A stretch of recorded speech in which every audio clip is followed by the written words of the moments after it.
Okay, ಇದೇ ವಿಚಾರಕ್ಕೆ ಸಂಬಂಧಪಟ್ಟಂತೆ ಮಾತನಾಡೋದಕ್ಕೆ ಶ್ರೀನಗರ ಕಿಟ್ಟಿ ಅವರು ದೂರವಾಣಿ ಸಂಪರ್ಕಕ್ಕೆ ಸಿಕ್ಕಿದ್ದಾರೆ. ಕಿಟ್ಟಿ ಅವರೇ ನಮಸ್ತೆ. ನಮಸ್ತೆ. ಈಗ ನಿಮ್ಮ ಜೊತೆಗೆ ಆ್ಯಕ್ಟ್ ಮಾಡಿದಂತಹ ನಟಿ ಸಾವನ್ನಪ್ಪಿದ್ದಾರೆ. ಅವರ ಮತ್ತು ನಿಮ್ಮ ನಡುವಿನ ಆ ಒಡನಾಟದ ಬಗ್ಗೆ, ಜೊತೆಗೆ ಸೆಟ್ನಲ್ಲಿ ಹೇಗಿರ್ತಾ ಇದ್ರು ಅದ್ರ ಬಗ್ಗೆ ನೀವು ಮಾತನಾಡಬಹುದಾ ಅಂತ ಹೇಳಿ. ಈ ಒಡನಾಟ ಅಂತೇನು ಹೇಳಕ್ಕಾಗಲ್ಲ. ನಾವೊಂದು ಸಾಂಗ್ ಮಾಡಿದ್ರು ನಮ್ಮ ಜೊತೆ, ಹುಡುಗರು ಸಿನಿಮಾದಲ್ಲಿ ತುಂಬಾ ಚೆನ್ನಾಗಿ ಮಾಡಿದ್ರು. ಅದಕ್ಕೆ ಮುಂಚೆನೂ ಸುಮಾರು ಆಲ್ಬಮ್ ಸಾಂಗ್ಗಳಲ್ಲಿ ನಾನು ನೋಡಿದ್ದೆ ಅವ್ರ. ಇನ್ನು ಸಾಯೋ ವಯಸ್ಸಲ್ಲ ಪಾಪ, ಹೃದಯಾಘಾತ ಅಂತ ಕೇಳಿದೆ ಈಗ. ತುಂಬಾ ದುಃಖದ ಸಂಗತಿ ಅಷ್ಟೇ.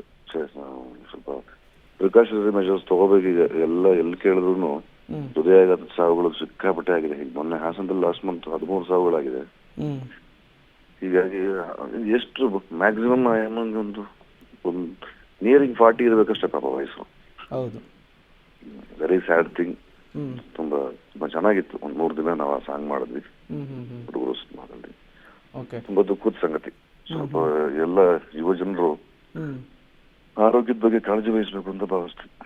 ಹೌದು, ಅಂದ್ರೆ ಈಗ ನಟಿ ಸಾವಿನ ವಿಚಾರಕ್ಕೆ ಪೊಲೀಸರು ಇನ್ನೂ ಕೂಡ ಇದೇ ಕಾರಣ ಅಂತ ಹೇಳ್ತಾ ಇಲ್ಲ. ಸಾವಿನ ಸುತ್ತ ಹಲವು ಅನುಮಾನಗಳ ಹುತ್ತ ಕೂಡ ನಿರ್ಮಾಣವಾಗ್ತಾ ಇದೆ. ಸೊ ನೀವು ಅವ್ರ ಜೊತೆಗೆ ಕಾಂಟ್ಯಾಕ್ಟ್ ಅಲ್ಲಿ ಇದ್ರ ಸರ್? ಏನಾದ್ರು ಈ ಸಿನಿಮಾ ಶೂಟಿಂಗ್ ಎಲ್ಲ ಮುಗಿದ ಮೇಲೆ, ಹಾಡು ಚಿತ್ರೀಕರಣ ಆದ್ಮೇಲೆಲ್ಲ? ಇಲ್ಲ ಇಲ್ಲ, ಎಂತದ್ದು ಇಲ್ಲ. ಹೌದು, ನನ್ಗೆ ಈ ವಿಚಾರ ಗೊತ್ತಿಲ್ಲ.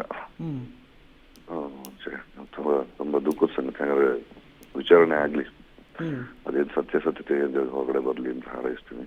ಅದೆಲ್ಲ ತುಂಬಾ ಕೇಸುಗಳು ವಿಚಾರಣೆ ಅಂತಾರೆ. ಯಾವುದಕ್ಕೂ ಕರೆಕ್ಟ್ ಆಗಿರೋ ಅಂತ್ಯ, ತಾರ್ಕಿಕವಾದ ಅಂತ್ಯ ಸಿಗದೇ ಇಲ್ಲ ಇಂಥದಕ್ಕೆ. ತಾರ್ಕಿಕವಾದ ಅಂತ್ಯ ಸಿಗಲಿ. ಏನೇ ಕಾರಣಗಳಿದ್ರು ಪಾಪ ಸಾಯಬಾರ್ದಿತ್ತು. ಇನ್ನು ಚಿಕ್ಕ ವಯಸ್ಸು, ದುಃಖ. ಸಾರಿ. ನಿಜ ನಿಜ ನಿಜ ಸರ್. ಈ ರೀತಿ ಸಾವನ್ನಪ್ಪಿದಂತಹ ಸಂದರ್ಭದಲ್ಲಿ ನಿಜಕ್ಕೂ ಕೂಡ ಅದನ್ನು ಅರಗಿಸಿಕೊಳ್ಳೋದಕ್ಕೂ ಕೂಡ ಕಷ್ಟ ಆಗುತ್ತೆ. ಬಟ್ ನಿಮ್ಮ ಜೊತೆಗೆ ಸಾಂಗ್ನಲ್ಲಿ ಆ್ಯಕ್ಟ್ ಮಾಡಿದವರು ಅವರು, 3 ದಿನಗಳ ಕಾಲ ಶೂಟಿಂಗ್ನಲ್ಲಿ ಇದ್ದವರು ಅವರು, ಈ ವಿಚಾರ ಕೇಳಿದಾಗ ನಿಮಗೆ ಏನು ಅನ್ನಿಸ್ತು ಸರ್? ಈಗ ಜಸ್ಟ್ ಕೇಳಿದೆ, ಬೇಜಾರಾಗಿ ಆಗುತ್ತಲ್ಲ.